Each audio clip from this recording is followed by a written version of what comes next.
The maps were wrong, every single one. The original 1795 surveys, the Truro Company charts, the Restall excavations. Even the Lagina's own muon tomography, all of them focused on the wrong coordinate. For 230 years, treasure hunters dug holes across Oak Island, chasing a ghost. They drilled the money pit. They excavated Smith's Cove. They scanned Lot 8 and the swamp and the stone triangle. They found nothing, or rather, they found everything except the treasure. Because the real Oak Island treasure was never on the island at all. The season 13 finale didn't end with a drill bit or a core sample. It ended with a document that had been sitting in the British Admiralty archives for 250 years, stamped, classified in fading red ink. The document described a submerged structure off Oak Island's southern shore. Coordinates included depth measurements, construction notes. Someone in the British government knew about the underwater treasure location in 1762, 33 years before McGinnis, Vaughan, and Smith ever rode to Oak Island. Someone kept that knowledge secret for 2.5 centuries. The $63 million valuation came from a modern sonar survey conducted during the season 13 finale. The survey revealed exactly what the Admiralty document described: a massive rectangular structure, 80 feet long by 40 feet wide, sitting on the ocean floor in just 30 feet of water. The structure is not a rock formation, not a shipwreck, not a natural anomaly. It is a building, intact, unopened, with an entrance facing directly toward Oak Island. The fellowship watched the sonar images in stunned silence. Rick Lagina walked to the edge of the water and stared at the spot where the structure sat, just 300 feet from shore. He had walked past that spot 1,000 times, sailed over it, swum near it. He had never looked down. The season 13 finale didn't just expose the real treasure location. It exposed a cover-up that has lasted longer than the United States has existed. Someone knew. Someone hid the evidence. Someone spent centuries making sure that treasure hunters dug on land while the real prize sat quietly underwater. The question is not whether the treasure exists.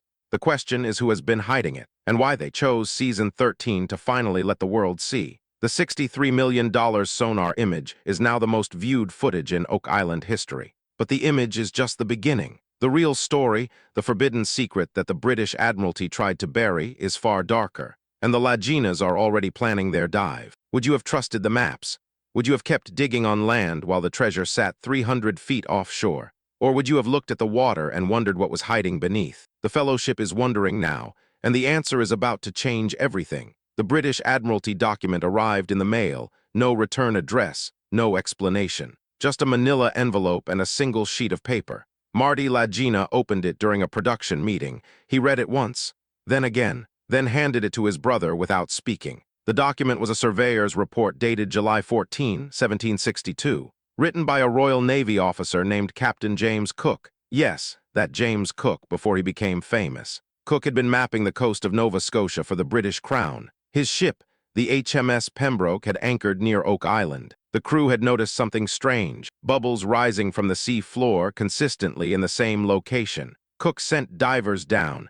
What they found was documented in the report. A large edifice of hewn stone, measuring 80 feet in length and 40 feet in breadth, situated 300 feet from the southern shore of the island known locally as Oak Island. The structure appears man-made. Its purpose is unknown, its origin is ancient. The report was stamped with a single word: classified. Cook was ordered never to speak of the discovery. His logs from that period were redacted. The map he drew of Oak Island, the one that hung in the Admiralty for centuries, showed nothing unusual in the southern waters. Someone in the British government made a decision in 1762. The underwater structure would remain a secret. Oak Island would be treated as unremarkable. Treasure hunters would be allowed to dig on land, to waste their fortunes, to die in the money pit. All while the real treasure sat untouched, 300 feet from shore, in water shallow enough to stand in. But who ordered the cover-up, and why? The fellowship's researchers traced the document's chain of custody. It had been viewed only 3 times since 1762.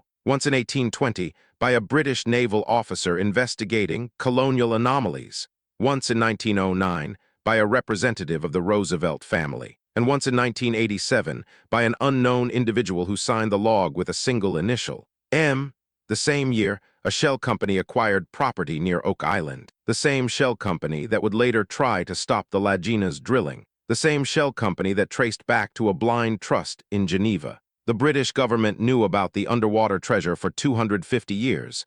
They protected the secret. They let generations of treasure hunters fail. Why? What was so dangerous about the structure that the world couldn't know? The $63 million valuation is based on sonar data showing massive metal deposits inside the underwater building. But the Admiralty document suggests something else, something darker. Cook's divers reported strange markings on the stone blocks, markings that matched no known language, markings that seemed to glow in the darkness. Cook's final entry in the report read, "I advise against further investigation. Some things are better left buried, even underwater."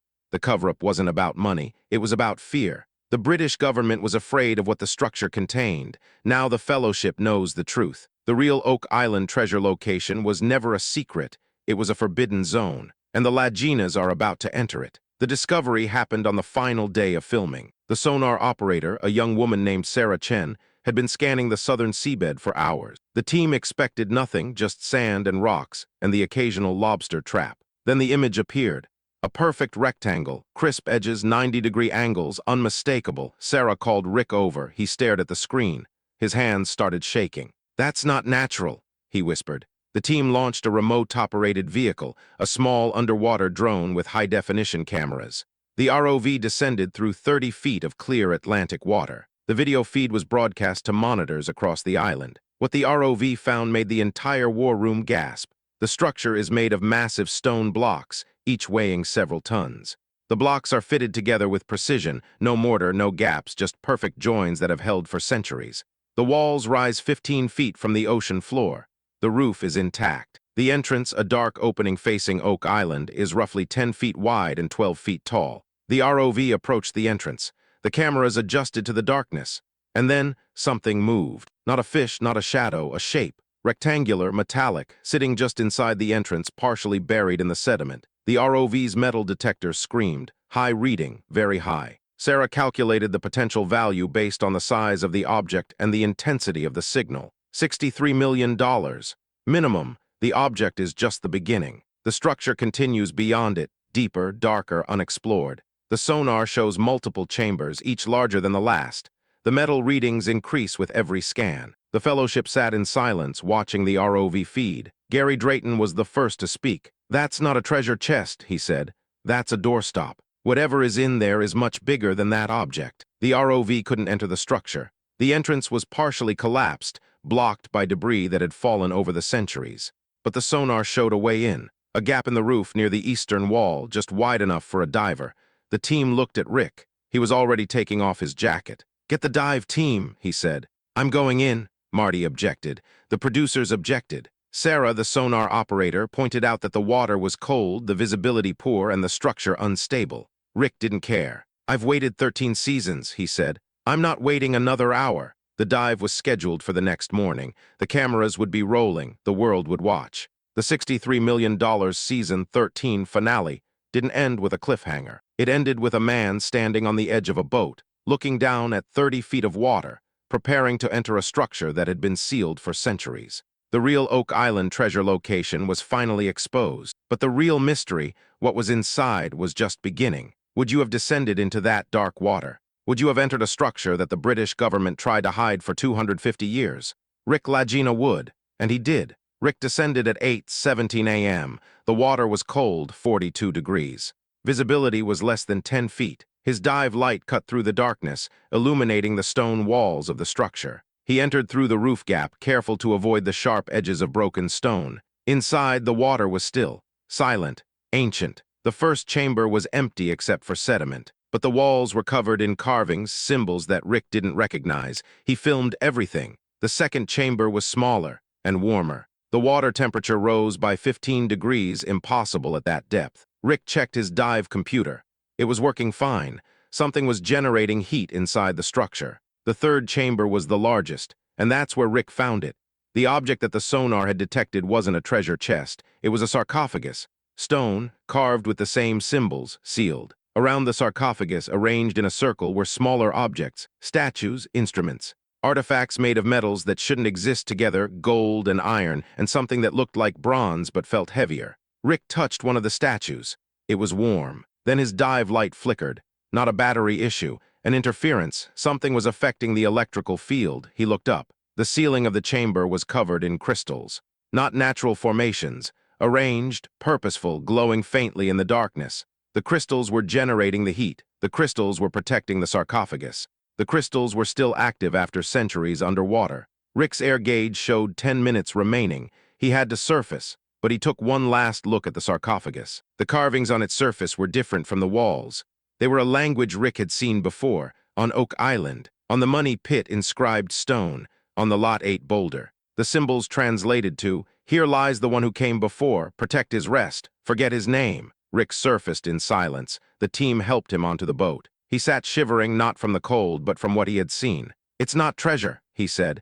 "It's a tomb." The $63 million valuation wasn't for gold or silver. It was for the artifacts surrounding the sarcophagus. Instruments, tools, objects that shouldn't exist, technology that predates human civilization. The structure isn't a vault, it's a burial chamber. And the being inside the sarcophagus isn't human. The British government knew this. That's why they classified the document. That's why they let generations of treasure hunters fail. They weren't protecting treasure. They were protecting humanity from the truth. The darker truth is this: Oak Island was never about treasure. It was about a secret. A secret that has been kept for over 500 years.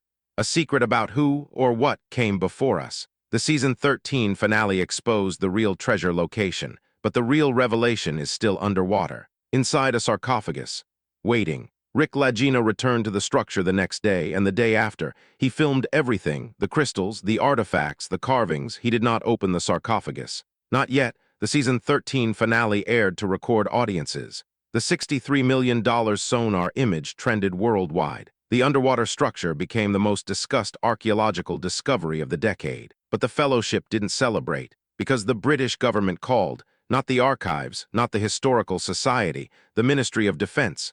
A woman with no name and no rank requested a meeting. She flew to Nova Scotia in a military jet. She met with the Laginas in private for 3 hours. When she left, Marty Lagina looked 10 years older. "What did she say?" Rick asked. Marty handed him a document. It was an addendum to Cook's 1762 report, a page that had been removed from the Admiralty archives. The page described what the divers found when they opened the structure in 1762. The sarcophagus was open. The being inside was not dead. The British divers fled. The structure was resealed. The report was classified, and for 250 years no one returned.